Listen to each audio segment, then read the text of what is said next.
Hey, it's ShadowACS again. I was introduced to the .hack franchise in a way that probably no one else was. When I was in college, I was part of a gaming club that at one point got its hands on the .hack trading card game. Yeah, that was actually a thing. According to the club members, the game was horribly designed, and they wanted to make a game design project out of it by trying to make it better by adding new rules. And I didn't participate in the project, so I have no idea how well it actually turned out. But I did know the card game was based on an anime that I had seen the name of appear online from time to time, and other people who had seen it mentioned that, yeah, the show was really good. Well, now it's years later, and I finally decided to check out the .hack franchise. So let's see if it's any better than the card game supposedly is. This is .hack Sign. First of all, let me just say that to all the people who tried to argue that this was the anime that Sword Art Online ripped off, after finally having seen it, I can confirm that that is total BS. The only thing the two shows have in common is that they somehow involve the idea of being trapped in a video game world. In terms of the story, the style, and the overall feel, the two shows couldn't be any more different. Sword Art was dramatic, action-packed, and filled with heavy emotions, while .hack is very cryptic, subtle, and slow-moving. I almost want to put it in the same genre as shows like Evangelion or Ergo Proxy. There's a lot that's open to interpretation, and it takes more than a little effort to follow. Which is why it's a little weird to me that this show spawned this giant franchise. With all these different OVAs, a sequel show, video games, and yes, even apparently a really bad trading card game. It's not that it's bad, it's just not the kind of anime I would expect to get a giant franchise built around it. There's not much action in this show, and what little there is certainly isn't the focus. Then again, I guess Evangelion and Ghost in the Shell also had huge franchises built around them, so maybe it was just a thing with older psychological anime. Anyway, let's get to talking about the story. The show begins with our main character, a boy named Tsukasa, inside a virtual reality video game simply known as The World. Tsukasa is a bit of an antisocial oddball who doesn't really like interacting with others. But more importantly, he doesn't seem to be able to log out of the game. He's basically trapped in this virtual world with no way out. Soon a number of other players start to befriend Tsukasa and quickly discover that this is not a normal situation he's in. There's a young feisty adventurer named Mimiru, an older gentleman who calls himself Bear, and a girl named Subaru who's the head of a guild that sort of acts like a police force for this world. And no, she is neither a car nor a guy who gets summoned into another world and can't die. The only thing they figure is that Tsukasa's situation might be related to this mythical item called the Key of the Twilight, which is said to be able to break the rules of the game world. So they decide to search for this item and find a way to return Tsukasa back to the real world. So what about .hack works really well? There actually is a fair amount to talk about. The show's character cast is really friggin' good. They're all well fleshed out, they each have different motivations, and you get a sense of their personalities almost instantly. Mimiru is a peppy, fun-loving adventurer, Bear is an intelligent, mature adult, and so on. And everyone is given the perfect amount of screen time so you can get to know them without it ever feeling like they're stealing the spotlight from everyone else. Tsukasa is a fascinating main character.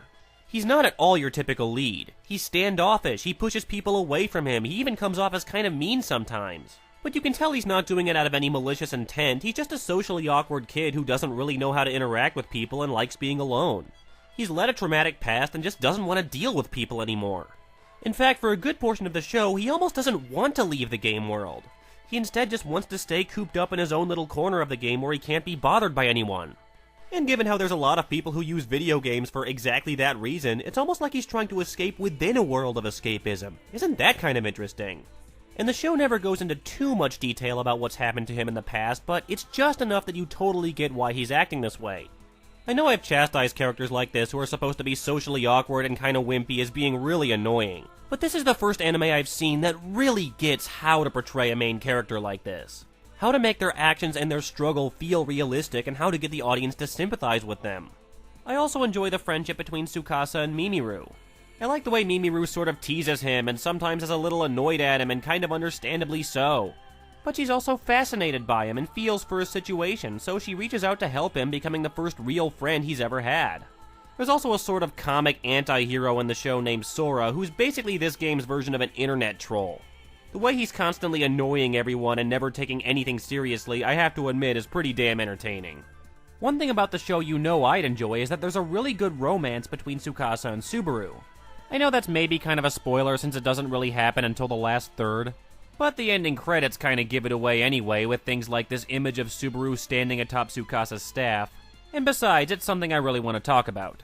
At first I was a little unsure of how I felt about these two being together since they only really interact once throughout the first 2/3 of the show.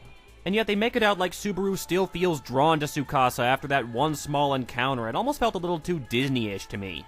For a while I actually kind of wanted him to end up with Mimiru since the two of them are constantly interacting and developing a relationship throughout the whole show. But then once you actually see Subaru and Tsukasa together, you start to realize why they're kind of a perfect couple. These are two socially awkward people who both feel isolated from those around them. They're not good at interacting with others and a lot of the time don't even really know what to say to each other. And yet they seem to have this connection where they don't really need to say much of anything. They can sit there in silence for hours just sort of loving the fact that they're together. That's really romantic. I think the best scene in the show comes just after Subaru has been beaten by another player. It's only a video game, but they still make it seem pretty horrible. She comes out of it with her hair all messed up and her clothes torn, almost like a rape scene. She then comes across Tsukasa and just collapses into his arms. He doesn't try to ask her what happened and she doesn't try to tell him.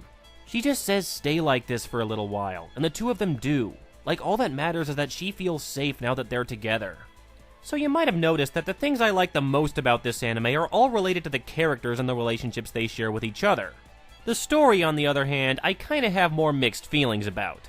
It does have some parts I really like the beginning does a great job of setting up the mystery surrounding Tsukasa. I wanted to know why he couldn't log out of the game and about all these weird things happening around him.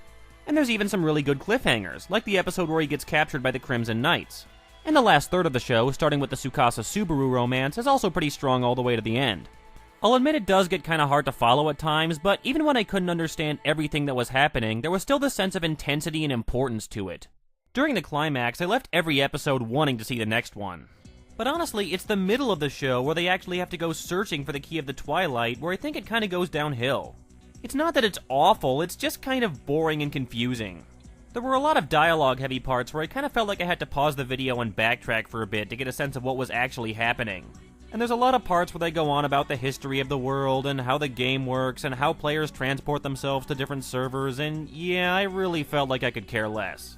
And to be fair, I did sit through Garden of Sinners recently, and the dialogue-y parts in that show are a lot harder to follow than in this one.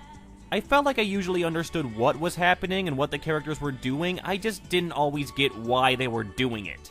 And if you don't get the motivations behind the actions of the characters, it's kinda hard to get wrapped up in the story. There's also a lot of details about the ending that feel either poorly explained or left out. Like, I never really felt like we got any understanding of what this entity they were fighting within the game even was.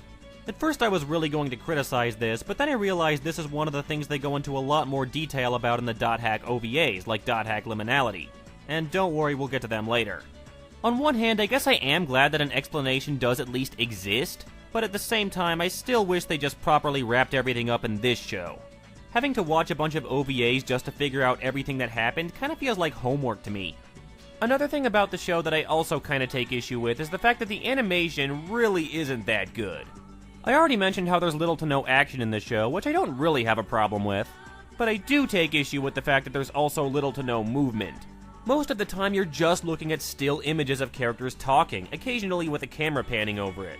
That's pretty standard for anime dialogue scenes, but most anime do it this way because they're saving their budget for the big action scenes. Here it just feels like they had no animation budget. To give an idea of what I'm saying, the original Ghost in the Shell movie also doesn't have a lot of action in it either, and yet it's one of the most gorgeous films ever made. Now, I'm not saying that that should be the standard that .hack should measure itself by, but I do think they probably could have done something more clever with the resources they had. Even the backgrounds aren't really all that impressive either, they just sort of look generic to me. And some would argue that this is all really petty nitpicking since after all, the story and characters are what's most important, right? And while that's true, here's the thing. The video game in this show is called The World. It should feel like a fully developed three-dimensional world we can immerse ourselves in. I should be able to watch this show and think, wow, I want to play this game. And I just never really did. Not only are the look and animation not that impressive, but even the rules just seem like a generic MMORPG. I never really felt like I got immersed in the game world the show is trying to create. So yeah, the show does have its problems, but on the whole, is .hack Sign still a good anime? For my part, I think it is. In my opinion, the characters are the glue that holds the whole show together. They're all memorable, they all have great personalities, and I enjoyed watching the development and struggle of Tsukasa throughout the show. and the story, though flawed, did have its strong points that kept me wanting to see what was going to happen. If you're not in the mood for something a little heady that might confuse you and make you think at times, this probably isn't the anime for you. But I think the success of this franchise has shown that it definitely does have an audience. So give it a watch and see if you enjoy it. But I'm not done yet. I'm going to be taking a look at the other shows in the .hack franchise as well. The first one was pretty good, so hopefully they'll continue their streak in quality and I'll be able to enjoy sitting down and watching the rest of them just as much. Oh, yeah, that exists. This is ShadowACS and I'll see you next time.